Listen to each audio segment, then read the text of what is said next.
What's up, guys? So today I'm gonna do what you guys want to know about bipolar, and I put this question on my Instagram.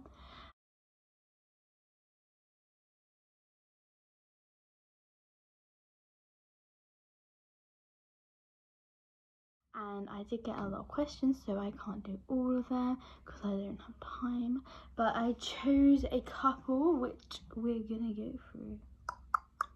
So the first one is actually by me because it's a question I get. It's a question I get asked like all the time, and when I say, okay, I have bipolar 1 psychotic features, and they're like, oh, so there's another one? And it's like, yeah, bipolar 2. So the difference between bipolar 1 and bipolar 2.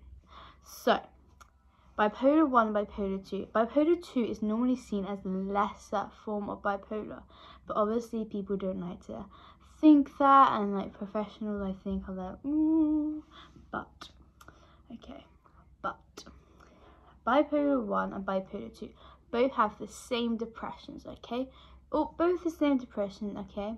However, the difference is the mania. So people with bipolar 2 don't have full-blown mania.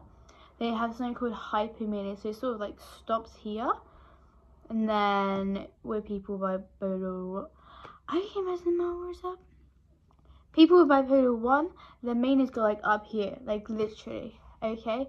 So for bipolar 1 to be like diagnosed, you have to have a full manic episode, normally resulting in hospitalization.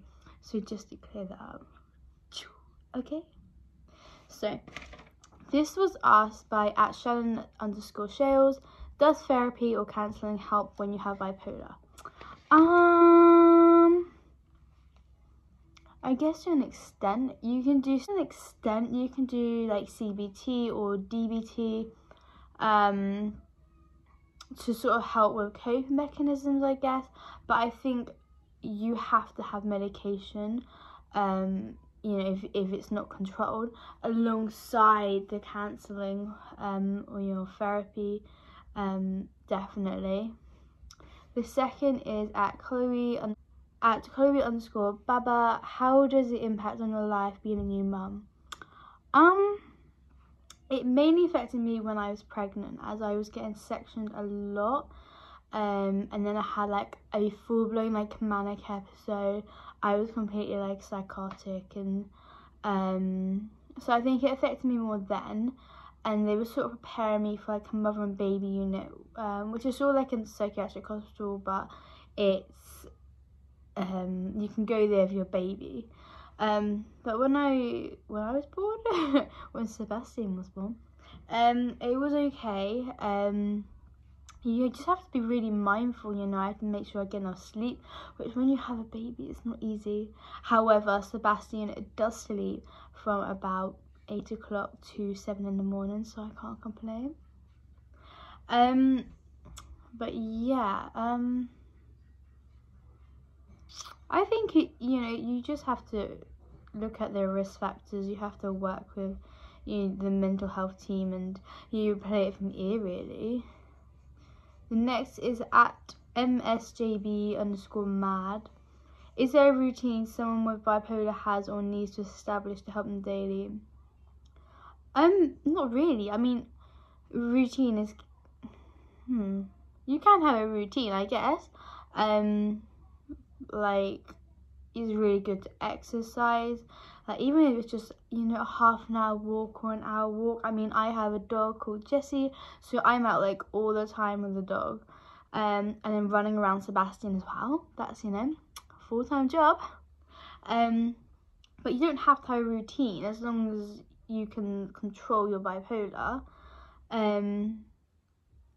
But I think, good sleep as well. They always say if you don't get enough sleep, then you can actually relapse into a depressive episode, or even worse, a manic episode. So, it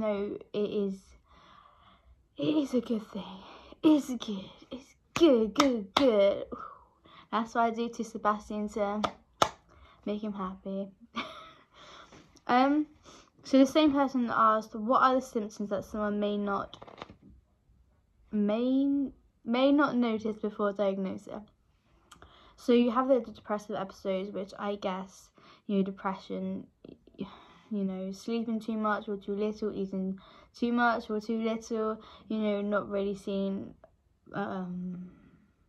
any hope, suicidal thoughts, self-harm. I guess if you're having mood swings of going very, very down and then you go up, is to not, you know, misdiagnose it something else, is that these will come in mostly, okay, because it can be different, in, you know, each episode will last like a couple of weeks.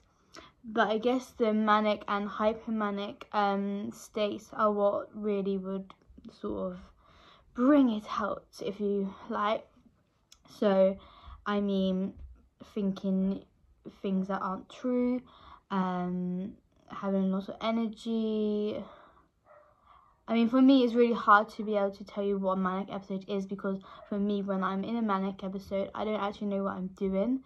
But maybe like talking very, very fast, and you're just not being your very usual self. Like, people notice it, and that's when you really need to go to a doctor to get help. The fifth one. See, this is what quarantine does to you. You don't even know what day it is. You don't even know what number it is. Harriet 3611. Does anyone in your family have it, and what's the worst symptoms? Yes, but confidentiality, I'm not gonna say. What's the worst symptom? That's really difficult because all of them are sort of worst symptoms. But I'm gonna go with the psychosis. A psychosis landed me in psychiatric hospital when I was 20 weeks pregnant with a manic episode. I apparently thought that I could fly out the window and tried to show the psychiatrist. And yeah. The sixth one is by, okay, I'm really sorry, Niamh, but I really don't know if it's Niamh or Niamh, okay, even though I've known you for quite a while, but Niamh.rolfe. What's the biggest misconception here about the disorder? That I'm absolutely crazy. Yeah, that is literally the misconception. Oh my god, you're bipolar, you're so crazy. Oh my god, can you control your mood swings? Oh my gosh. That's literally, I get that a lot. I get that on my Instagram a lot. Like, I have 21,000 followers, okay? And a good couple of hundred will tell me, are you crazy? And I'm just like, yeah, sure. That is my response. I'm like, yeah, sure, I'm crazy. But no, I'm generally not crazy. It's just a mental illness. Seventh one is from, okay, I'm just going to write this down because I can't pronounce it. Is depression worse for bipolar disorder, and does meds help with that? I personally think that, I don't know what to do. Depression is worse because you have all these sort of horrible feelings. However, with mania, because I have bipolar 1, with mania with me, it means that it's to the extreme, to the point where I will be hospitalized. So for me, that is the worst thing. And do meds help with that? To an extent. So for my bipolar, I'm on 1,000 milligrams of lithium, aripiprazole, which is an antipsychotic, and I have epilepsy. So 2 of my epilepsy drugs also help with bipolar, and that's carbamazepine, which I'm on 1,200 milligrams on, and clobazam, which is 30 milligrams of. So, you know, 2 for the price of 1, hey? But the meds do help. They don't stop mood swings. They will happen. I'm hoping that new medication will help.